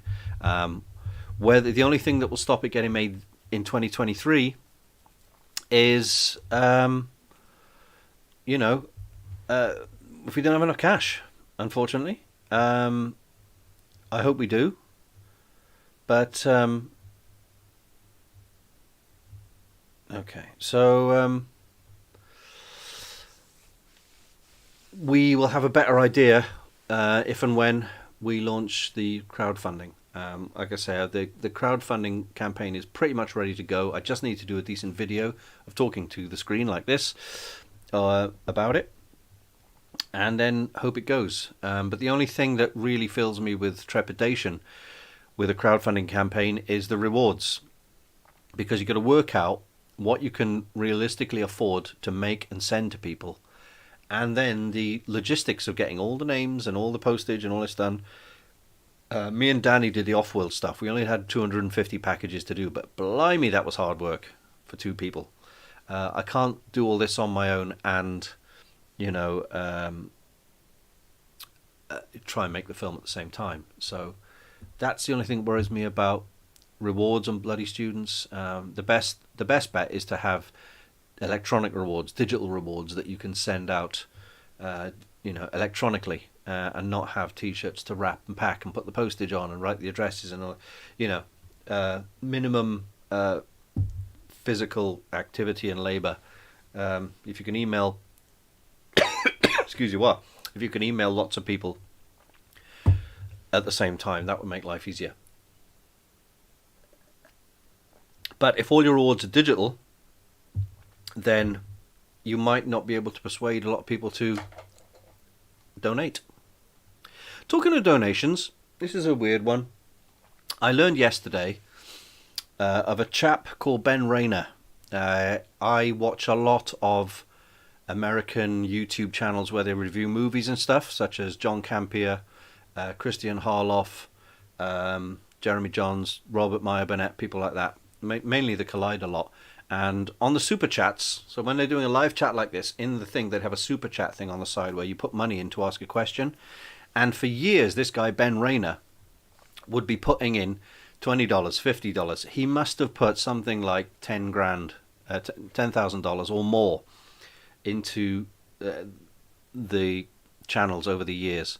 He passed away yesterday. I don't know. I'm told he wasn't an old bloke. I told he was probably in his late 20s, early 30s, but I don't know how he passed away. But it's quite sad, really. And it's like I once commented on one of his things, going, "Oh, Ben Rayner's here again. Do you want to fund a movie, mate?" Because this guy who seemed to have a lot of disposable income just to throw at YouTubers to ask questions. And again, each to their own. If you can afford it, great. But he helped fund those channels for a long time, and you never know when you're going to go, which is quite quite sad, really. So, rest in peace, Ben Rayner. Big contributor to the YouTube channels for the ex Collider group, John Campier, Christian Harloff, Robert Meyer Burnett, people like that. And it's a shame. Anyway, then we have 6 people viewing. Hi, 6 people. Obviously, I only know of 2 people who are actually viewing. If you're one of the 4 people who currently aren't in the chat, why not say hello? I can understand you might want to keep yourself anonymous or whatever. Maybe you don't have an account or whatever it is, which is fine. You may be a complete stranger, just watching to see if I come up with anything interesting. You may be a troll or a stalker, in which case you're just as welcome to watch and get whatever entertainment you can out of it. With 10 minutes to go, but let's talk about negativity online. I've just opened up another Twitter account not because I like Twitter, I hate it, but I wanted to make comments or message friends, but not use the Bloody Students account, which is supposed to be solely for the film. So in the end, I thought I'd just open up a personal Twitter account, and in the new year. Again, as I have done the last few years, trolls, stalkers, and negative, horrible people. Pseudo Noodle, hi Pseudo Noodle. Don't know who you are, but welcome. Nice of you to join us. I'm beginning to do more lives as we go ahead, and maybe I do know you, but I don't know the username Pseudo Noodle. I like it. I like Pseudo Noodle. I like noodles anyway. But let's go into the new year and I've got to try and remain more positive. I've got a lot going on. I've got a film going on. I've got prop builds and writing and all sorts of projects going on. And we've got lots to do. It's going to be a lot of fun. All I've got to do is maintain my sanity and my health to a certain extent and keep the bills paid. And we're going to have some good fun. Like I say, a second feature film on the way. And we're going to try and raise a bit more money for that. See if we can get it made in next year. Next year, in 10 minutes' time. You know what I mean? So, cheers, everyone. I'm wondering if my phone's going to start buzzing like crazy with messages. You know what happens. Used to try and ring my mum, just gone 12 o'clock and the mobile networks are all down because everyone's just trying to get to everyone else. Goodness help us if there was like some national disaster going on, alien invasion. Mobile networks would conk out straight away, wouldn't they? Let's face it. That would be crazy. I wonder if I can... Hang on, that doesn't work. Let's try here. This channel. Right, now we change monitor. Oh, no, don't do that. Don't click that one. Click that one. Oh. Okay. It's a countdown. But how do I get them both on? Put that on, that one goes off. So if I lock the webcam... I can't lock it yet. Let me move it, make it a bit smaller. Then we lock it. Then we put that on, and then we click that. Hey, and then you got me, and we've got a countdown. I don't know if this will be up for 10 minutes, but still, that's the time the accurate time we have in the UK. About 2 hours ago, I heard some fireworks go off outside. So I don't know what time zone they were in, but here I am in Wales in the UK, if you don't know about it. There's some interesting analytics here people popping in. You can see little peaks and troughs of people popping into... let me show you, I'll drag it over. See the little peaks and troughs there? The little pointy spikes is when someone's popped in to see who I am and gone, nah, not bothered. But yeah, look, at 10:30 p.m. we're up to 8 viewers. That was great. That's cool. Anyway, take that back out. Oh, clock gone. Clock's gone. So, moving into the year, as I've said, I'm pretty much going to accept the fact that a lot of my weird habits and the way I do things, the way I cope with stuff, is based on ADHD, which after 53 years you'd think I would have had it sorted by now, but it's not an excuse, but it's more a case of an explanation why I do things the way I do. There's some good things to it and some bad things to it, but it feels like that's the kind of thing. I'm going to forge ahead. I live for creative stuff. I live for freedom. I also live for peace and quiet. There are people who I don't really deal with anymore, or if at all, just the odd hello, who mess my mind up a little bit, and hopefully they will fade away into the past. And there are also some people from my past who kind of come back, or are showing signs of coming back. So it's nice to kind of, keep hold of the people you like, and sort of distance yourself from the people who don't do you any good. Not so much don't like, because I try not to dislike anyone. Obviously there are some people I can't stand, but I don't have any dealings with them anyway. But the people who have wasted my time or let me down or whatever, I kind of just let them get on with it. I don't want a confrontation. I don't want to get nasty, and I don't want to turn it into anything bad. I just like, guys, you do your own thing, and I'll do mine, because this ain't working. That's the thing. I've got chocolates over there, but I just ate my pretty much my body weight in fried chicken and some wedges earlier on, so that's probably why I'm not drinking very much. Today's drink of choice is not sponsored, but it's called Bamboo Rum. It's not cheap. Somebody gave me this for my birthday last year, so a year ago, and it's caramel flavoured rum. I've got a little bit left, one more drink, and I never drink rum neat. I'm not that hardcore. I know I'm a pirate, but I'm not that good a pirate. But I always chuck in the cherry Pepsi Max, lots of it, because it's sweet in more ways than one. It's too quiet here. I'm going to put some music on in the background, but it's going to be, unfortunately for you, it's going to be my own music, because it won't get me a copyright strike. If I try and put any other music on, I get a message off YouTube, and they either block my video or don't upload it at all. So I can put up some of my own sort of, what do you call it? What are we doing? Why is it not showing it in order? Yeah, I don't want to get myself a copyright strike. So, have I got any instrumentals here? I have. Here we go.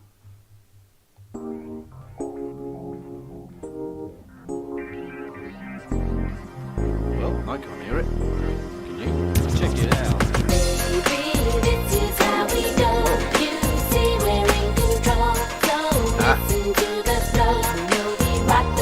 Couldn't hear it.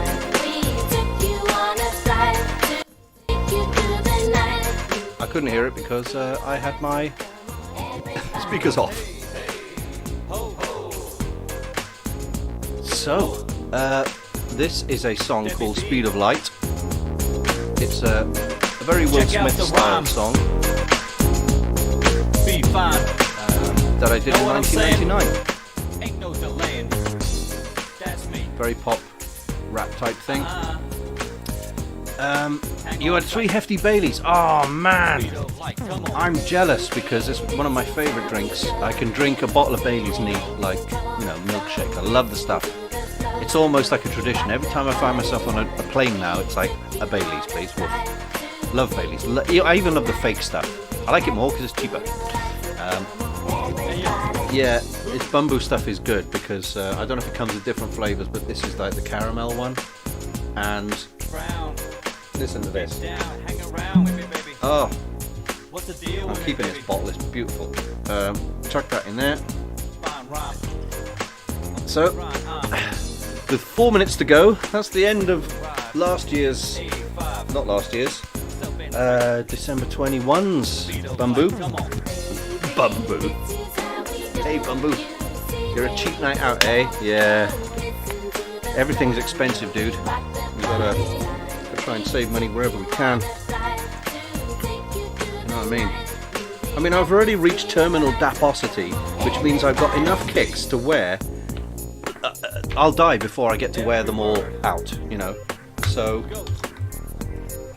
that's money saved there. Do you know what I mean? Yeah, I wish I had some Baileys. I forgot to pick it up. I kind of went in the shop going, I'll get it at some point. I didn't get round to it. So I'll finish a rum off.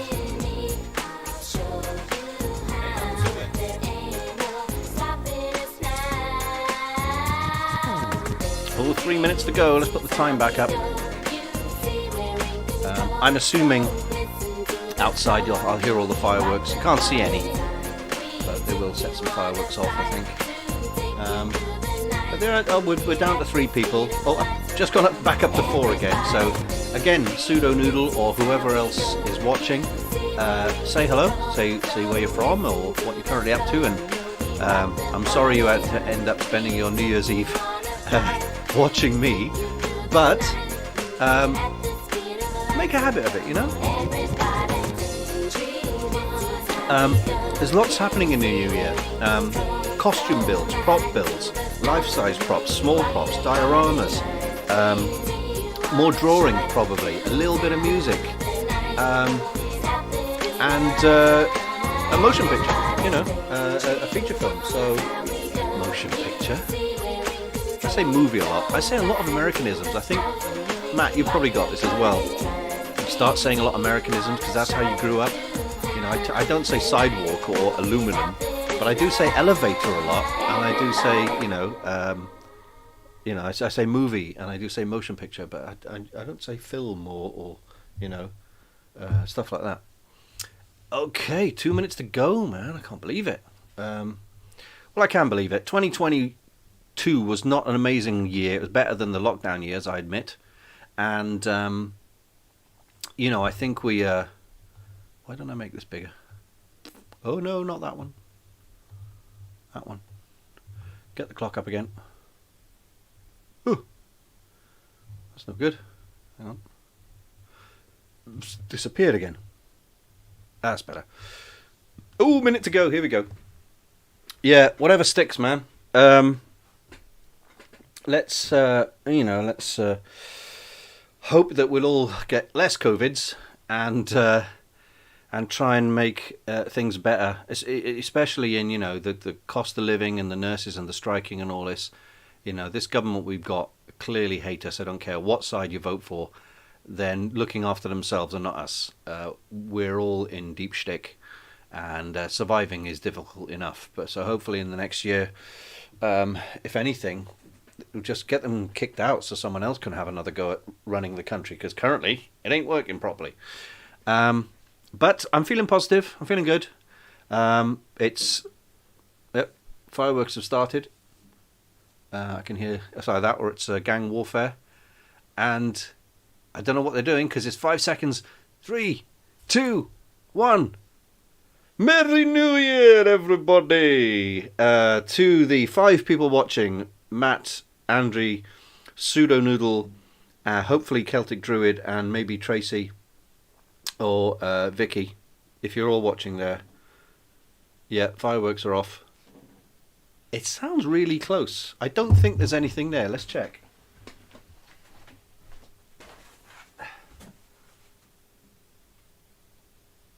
No.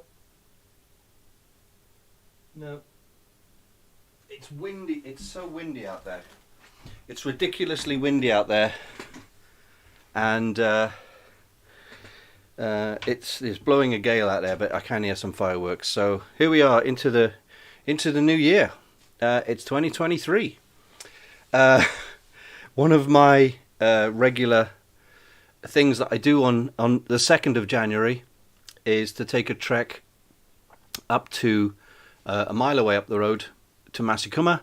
Very close. It's right behind the building where we'll hopefully be filming Bloody Students, because on the 2nd of January marks my late mother's birthday. So I go up there and do the Bruce Wayne thing. Her ashes are scattered behind that building, because that's where she used to play as a kid. But 2nd of January, it's always raining, snowing, sleet, hail, whatever.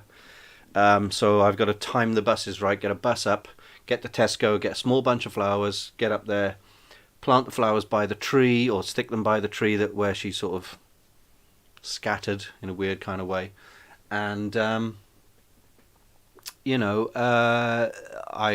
again, it's the reason my mother wanted to be cremated and scattered is so that there wasn't a grave for us to visit every year. But my brothers don't do it, but I do. I pop up there and have a quiet moment with her in inverted commas. And again, being an atheist, I shouldn't. I should just say, right, death is the end. That's it. But you can't help it. It's your mum. So you kind of give yourself that little bit of moment because it just feels respectful, regardless of what you believe or not. So that's what I'm doing on January the 2nd. But yeah, I'm probably going to go offline now. Thanks for joining me, guys. It's been really good because I know I've been waffling on and talking about nonsense for a while, and there's only still 2 people watching. But I would be sitting here with tabs open on YouTube or watching some DVDs, pretty bored. So it's nice to have people to talk to. Keeps me sane, keeps me going. I'll do occasional lives in the coming year, no doubt. I'll still try and do show and tell stuff, especially building things. Maybe I'll call them tell and show. You see what I did there? So anyway, it only goes to say I've got one more rum to finish off before I go to bed, but I'm going to finish watching The Young Ones season 2 on there, and I'll hunt out those set photos that I was looking at. And I hope to see you in person, whoever you are, next year. And we'll just kick it. We'll just have some fun, innit? So, right. That's it for me this year. Thank you for joining me. No, join us back up there. Have a happy and safe and healthy, if at all possible, new year.